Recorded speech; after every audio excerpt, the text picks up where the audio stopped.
because the primary scope of our ministry is our two children. Then we can go beyond the boundary.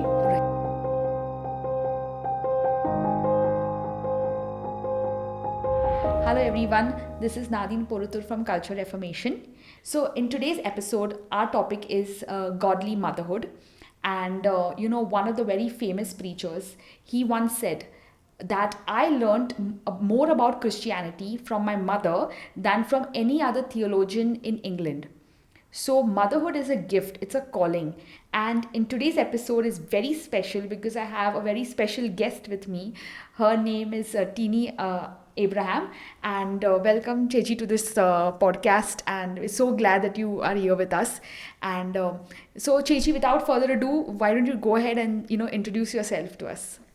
Thank you, Nadine. It's indeed a privilege and honor for me to be part of this podcast. I'm Tini, married to Ajit Abraham, and we are blessed with two children. My daughter is 20 and son is 16. Yeah. We have been living in Bangalore past 13 years.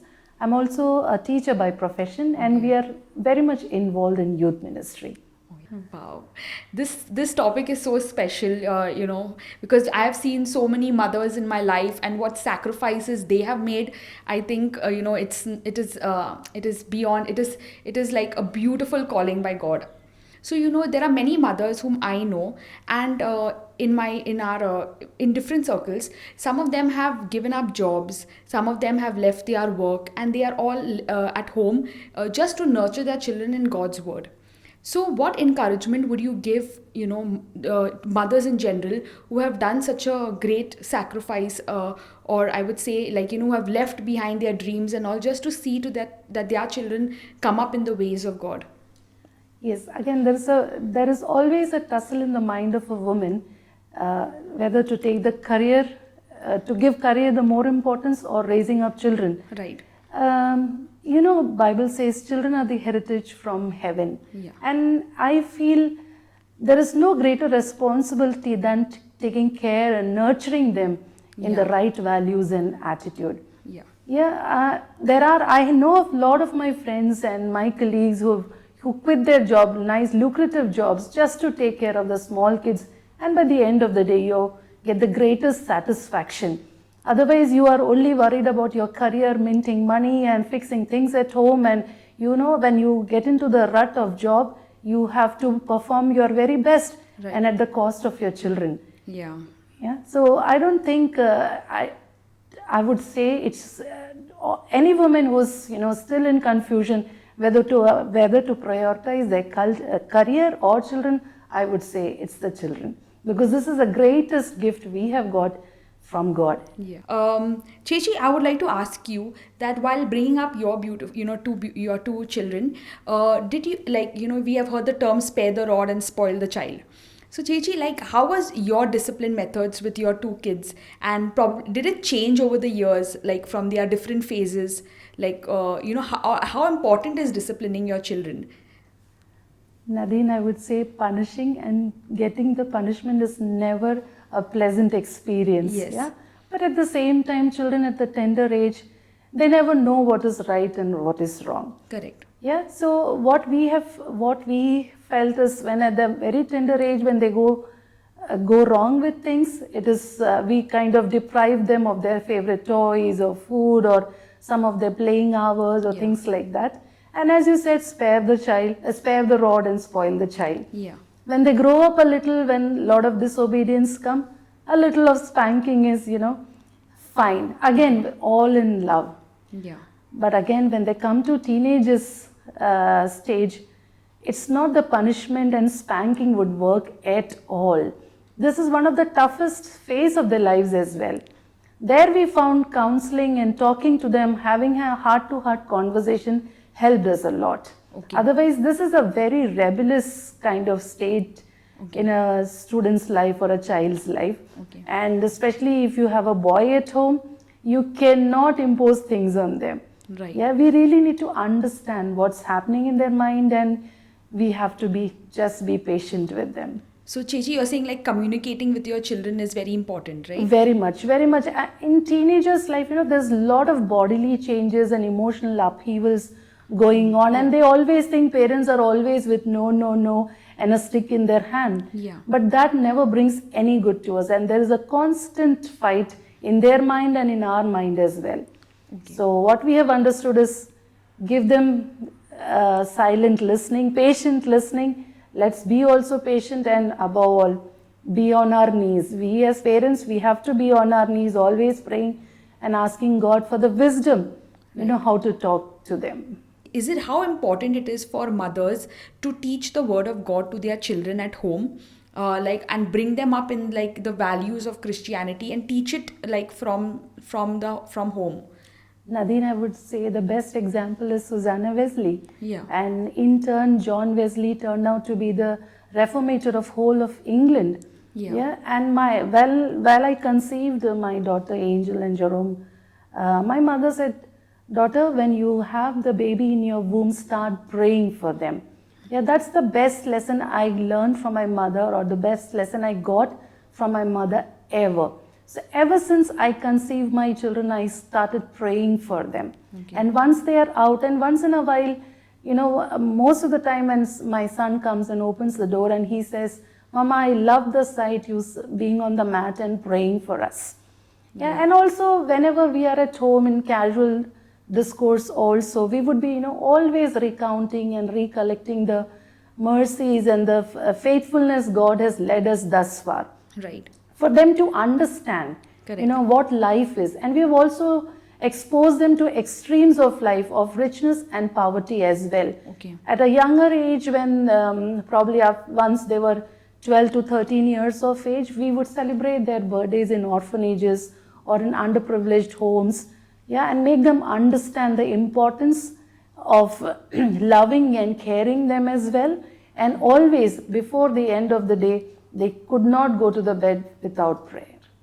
So, Chechi, even at home on a daily basis, mothers should sit down and teach the children God's word and inculcate those values in them. You hold a strong emphasis. Definitely, and especially when the children are young and small, they would always linger with you around in the kitchen. Yeah. And I would get them seated on the floor while I'm making chapati, or when I'm working in the kitchen, and just either tell them the life experiences or definitely the stories from the Bible, what we learn, and make them recite the memory verse, and we would make them write it on the slate or the board, and so that they understand the importance of it. So, Chechi, my next, I would like to discuss with you regarding family traditions.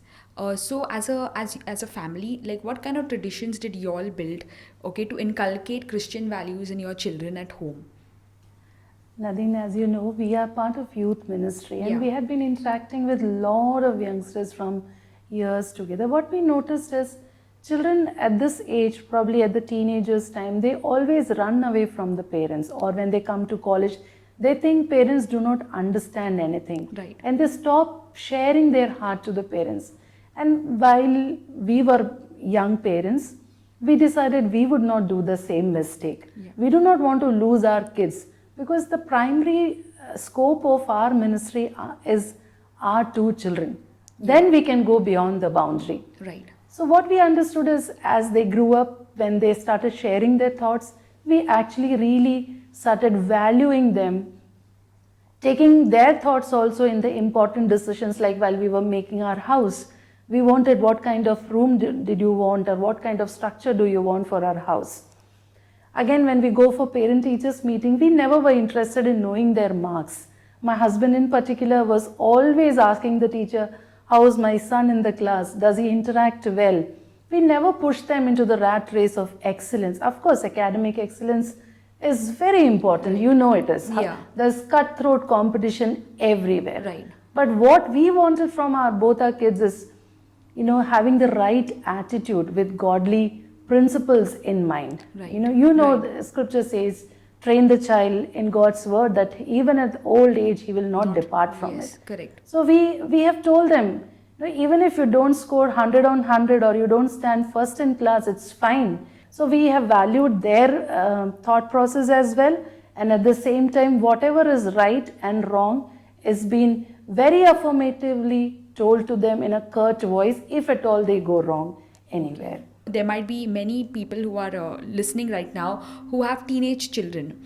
And you know the teenage phase, how it is, right? Especially when you're transiting from that childhood into the teenage phase. I think I went through like a world of emotions. I'm sure every youth goes through that you know, that change in the emotions, because your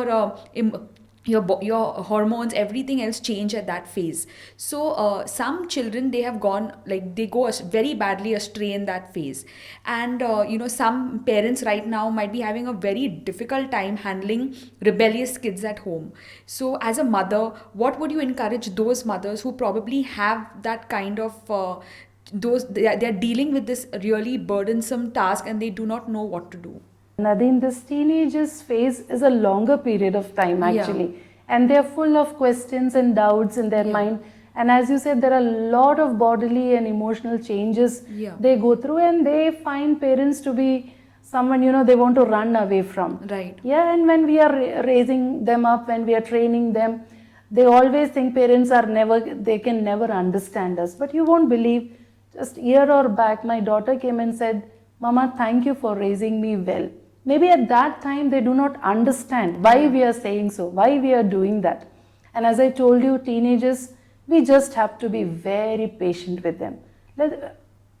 What we have understood is, let us not give up on them. We have to keep praying, be patient, and have a heart-to-heart conversation to what is disturbing them, because they are far more exposed to challenges and difficulties than we have gone through. Right. And we fail to understand that most of the times. Right. When we actually step into their shoes, we understand what is the problem in particular. Yeah. And we just have to give them a silent and patient listening.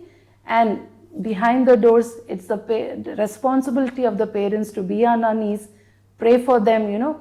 And because this is the greatest treasure which God has given to us, we cannot give up our hope on them.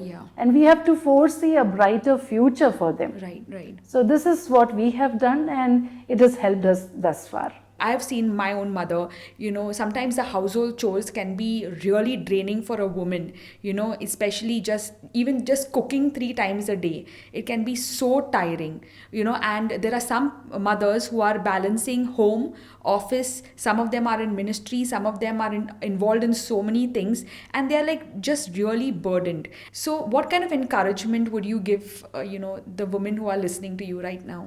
Motherhood is slightly taxing. Yeah, we need to give our extra bit. Probably we'll have to wake up 35 to 40 minutes a little earlier, go to bed a little late.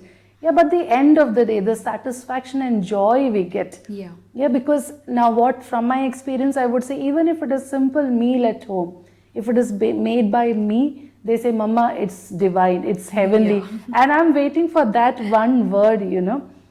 So again, we may really have to do a little extra. Not that I'm saying that no one should, you know, people should be scared to get into motherhood or refuse to take up the responsibility. No. I had also been working conveniently according to as the time and place allowed me. You can do it. Actually, when you're working, you can structure your life. You can have a fixed timetable. You can cook. You can take care of the kids. You have your family time, family prayer. Have an open discussion with them. And the best place which we have our discussion is during the supper time, when we, you know, critically analyze, all 4 of us. Our children are our big critique actually. And we also, you know, we keep observing them through the day, and we tell them these are the points. And you won't believe, even at this age, on a daily basis, we tell them the learnings they have or the areas of improvement. Of course, when we show them discipline, they have to see discipline in us. Yes. If we start the day right, till the end it goes right by the God's grace. So JG, I just thought about one thing. Suppose there are certain women listening right now who do not get appreciation. Like, you know, nobody says thank you. What would you tell them? A few heart words. Of heart, even I need appreciation. Sometimes it happens that I've made a nice meal and they haven't opened their mouth yet, and I would say, can someone say it's good? So it's actually, of course, if there's word of affirmation and appreciation, we love it more, and next time we would like to, you know, improve it on our skills. But at the same time, there are days where I don't get any encouragement, but then the moment that wrong and negative feeling starts creeping in, Yeah. I'll say, no, it is my calling. Right. Yeah, for anything and everything, you cannot be appreciated. Right. Of course, as I say, women of the house can make a house or break a house. Yeah. Children are noticing the the way I'm keeping myself, the way I'm talking to people. They actually, if you notice, they pick from us. Yeah. Their demeanor, their talk, their vocabulary, they pick it from mothers Right. mainly, because fathers are mostly out. Correct. So we need to maintain a standard within us, maintain a strict routine in us, and I don't think anything is impossible. Correct. And of course, there are days they gift me with words of affirmation or a bouquet or anything, and that one word is more than enough. That's really sweet, Chechi. I remember, like, after every meal, I will ask my husband if how is it, and then I'll ask him how is it. So till I don't get Exactly, firmer. till- So it's a learning for me also right now. Yeah, unless we get that word, it's difficult. Yeah. But heart of heart, I know it's my calling, it's my Yeah. responsibility to give it at the very best of my capacity and skills I have. So, Chechi, as we're going to close this podcast, I would like you to let's summarize this whole topic in a whole, and give us all your life experience, your wisdom that you have gained over the years, raising your children, building your home, and that would really encourage me as a young wife and so many others who have tuned in. Nadine, Bible says there is no greater joy to see your children walking in truth. Yeah. Yeah, so as we were growing and as we were nurturing our kids, our greatest desire was that both our children should be walking in truth, loving God. Not the God which Papa and Mummy serve, but they should also experience God Yeah. by themselves. Right. And as I told you earlier, giving them their space and respecting their values, and also always praying for them, encouraging them. At the teenagers' age is the time when we actually understand their skills, what they are good into, maybe music, maybe reading, maybe writing, maybe they can be good singers.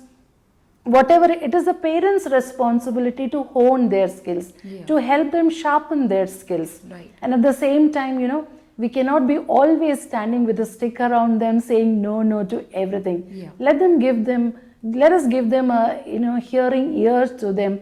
Let them also express themselves. Right. This is the biggest thing which we have learned, and always encouraging, and let us not push them into, never compare our children to somebody. Maybe our child is not doing good. Yeah.